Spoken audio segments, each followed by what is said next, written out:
Hi, it's Dave from Tesla Tech, and I just want to do a real quick video here of the end of the wire for the um, bifilar pancake coil um, and how it needs to be seen as terminated, not an open end.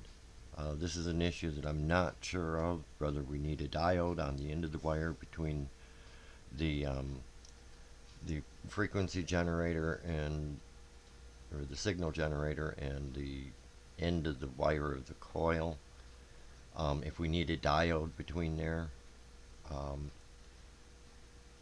I'm just going to show you what's going to happen. Okay, this is set up for a half a wavelength here, and with it um, as a loose end, which would mean no termination on the end of the coil, this is what's going to happen.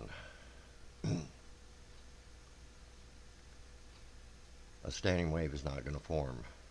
You can see that pretty clear. You're not going to get anything out of it. Okay. We need it to look like a fixed end, like this. Now, if that means we need a diode between the ground wire from the signal generator and the end of the coil, I'm not sure. This is where I'm more researching this into the microwave theory end. I'm not an electrician, and I could use some help on this. This is what we want right here. We want it terminated.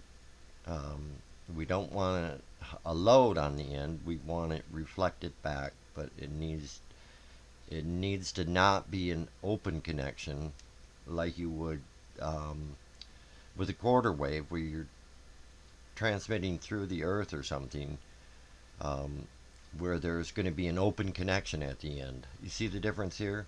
This is what we want. Um, we want it terminated on the end. So I don't know in electronics what that equates to. I'm thinking maybe a diode. Um, you can clearly see the difference.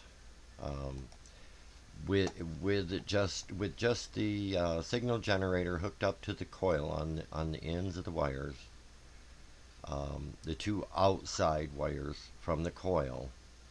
Um, if it is not terminated, it's open connection, which is what that is. Like it is, this is what you're going to get. Nothing. It's not going to form a standing wave. Um, it needs to be a fixed end. And so, if somebody can help me out on this, I'm sure you can see the difference here. It's little things like that that are going to make the difference. Like I said, I'm not an electrician. I don't have all the equipment and parts and stuff to do this kind of testing. So I'm using the wave on a string to try and show examples the best I can. If I could get some feedback, I'd appreciate it. Um, Thanks. This is Dave from Tesla Tech. See y'all later.